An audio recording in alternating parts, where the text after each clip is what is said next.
So when I was 21, I threw myself out of a perfectly good aeroplane for the first time. And that 60 seconds of adrenaline and sheer terror completely changed the course of my life forever. Not only did I want to go back up and do it all over again, it also dawned on me that people were actually getting paid to jump out of aeroplanes every day of the year. And funnily, no one had told me about this as a possible career path. So I decided there and then, this is what I want to do. I want to get employed as a skydiving camera woman. Just one problem, I didn't know how to skydive.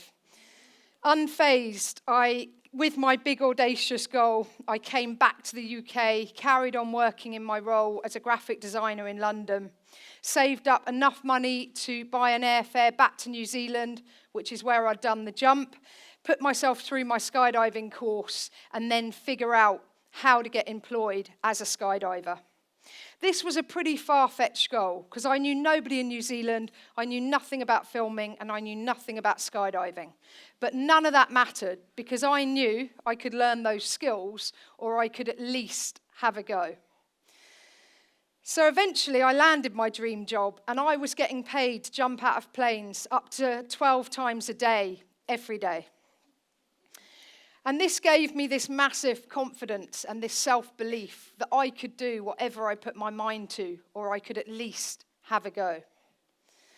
So it's been just over 2 decades since I first jumped out of that aeroplane, and I've been trying to exercise my 21-year-old mindset ever since, not overthinking things and trying to stay positive. And this mindset has taken me on some pretty incredible sponsored adventures around the world, including becoming the first woman to skydive Everest, race 1,000 kilometers across Mongolia on semi-wild horses, and over the last decade, pursuing my passion and my purpose, which is my conservation work. So I've spent much time on the front line with all-female and mixed anti-poaching teams in Africa, who I support through my charity, How Many Elephants? So setting big, audacious goals scares us a lot because they mean growth, they mean change, they mean stepping into the unknown. They're the kind of goals that demand more from us than we think we have. And there lies the gold. So when I was learning to skydive, I remember sitting in the plane watching more experienced skydivers laughing and joking, looking totally relaxed. And I thought, I'm going to be like them one day. But at the time, the thought of jumping out of an aeroplane was terrifying. Plummeting to earth at 120 miles per hour is a serious assault on your mind and your body. But as I did more skydives and I built up my confidence, I was able to normalize skydiving. Working as a skydiver year-round meant that jumping out of an aeroplane became as normal as getting up and cleaning my teeth. Everything that had once seemed extreme to me became extremely normal. So by outplaying my fears of heights, of falling, I was able to operate efficiently in this high-stress environment. And this was groundbreaking. I thought, if I can normalize skydiving, what else can I normalize? And what other fears can I overcome? So for me, on my journey, every big, audacious goal has started with setting an intention and committing to it. When I first laid eyes on Mount Everest, I knew one day I would be back to climb to the summit. But I didn't know anything about climbing. I didn't know anything about mountaineering. But none of that mattered because I knew I could learn those skills or I could have a go. So I made Everest a 5-year goal and I started climbing as many mountains as I could, working my way up to 8,000 meter peaks. This is my first 8,000 meter peak, Choi Oyu. And I managed to get my confidence up, but I met people on Everest that had never stepped foot on snow before or never worn a pair of crampons before, and they were going for the summit. And I remember feeling really shocked and a bit horrified by this. My motto is, don't get lucky, get prepared. So most of us to some degree, probably have some fear of heights. But if you really don't like heights, you're really not going to like this next video. But it gives you a sense of how exposed and how challenging some of the mountains I've climbed in the Himalayas are.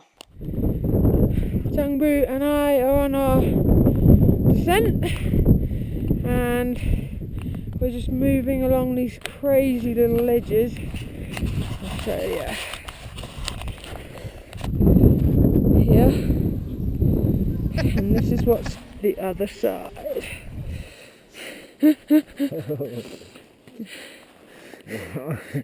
Oh. Don't want to fall off. And here's the other side.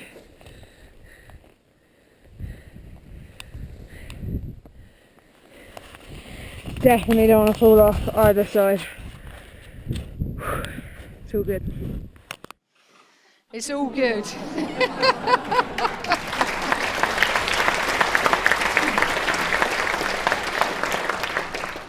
So it's all good. That's become a bit of a motto of mine.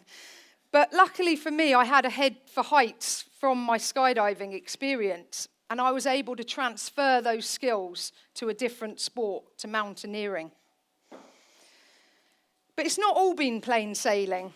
I sleepwalk, so this campsite posed some fairly obvious challenges to me. But often with setting big audacious goals, the hardest part is starting. But once you do start, something magical happens. Life shifts from ordinary to extraordinary. And suddenly you're moving through the daily motions, but with a really clear purpose and a direction that's pushing you forward. So when I committed to climbing Mount Everest, I knew I had to be as fit and strong mentally and physically as I possibly could. So I was training 6 days a week, come rain or shine. And there's an expression, train hard, fight easy. But what I've come to realize in climbing big mountains is you need to train hard and you need to fight hard too. So this is Mount Everest on the north side from Tibet. I climbed Everest as a 2-person team, which is fairly rare.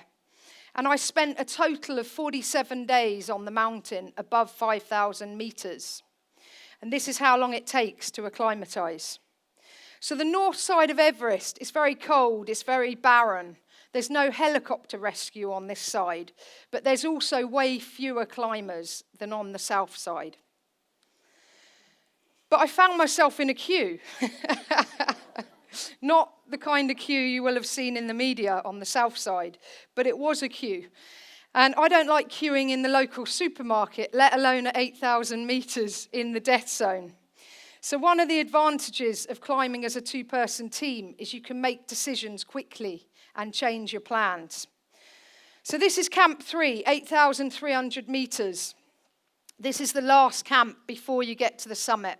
The summit is still a long way from here. This campsite, you feel like you're on the edge of the earth here. It's unpredictable, it's hostile. It's called the death zone because you just can't acclimatize. There's not enough oxygen in the air, so your body is just breaking down. So even simple things like walking and breathing can become difficult. So the idea is you don't hang out very long in this campsite. Most people arrive, have something to eat, try and rest for a couple of hours, and then push on for the summit mid to late evening. But me and my climbing partner, we waited an extra 7 hours in this campsite to let the 2 teams ahead of us have a good head start, so we didn't have to queue. So we hit the summit at 1:30 in the day, which is late, but we'd planned to arrive at this time. We had the summit to ourselves for half an hour, just the 2 of us. That is almost unheard of. No one sits on the summit of Everest for half an hour with a bluebird day and an incredible view. That is an experience and a privilege I will cherish forever. But we weren't so lucky on our way back down. A storm rolled in and we got caught at that campsite, 8,300 meters, that I told you nobody wants to spend the night there. So we were the only 2 people in this campsite. We would have been the 2 highest people on earth at that time. And this storm was raging. It was a really scary place to be. And I remember lying in my tent at a kind of weird angle, shivering and watching the sidewalls of the tent being thrashed by the winds. And my fear was that the tent was just going to get blown off the mountain, we'd become airborne, and I would know what that felt like from my skydiving experience. But obviously had no parachute. So we knew we had to get off this mountain and fast. So when I looked out of the tent the following morning, my fears of being blown off the mountain weren't that far from reality. Everything had gone apart from these three tents left standing. And there was just objects and things flapping in the wind, and the storm wasn't relenting. So we knew we had to battle through these winds and get down alive and in one piece. So we all know there's dead bodies on Everest, over 260. But until I had to step over a dead body, nothing could have prepared me for that. That had quite a profound impact on me. So the first body I stepped over was an Australian guy who had died the day before, I later learned. I then saw a further 9 bodies on my way up to the summit. Death on Everest is up close and intimate. Like, where else in the world would you step over a body, carry on with your day in the name of adventure? So,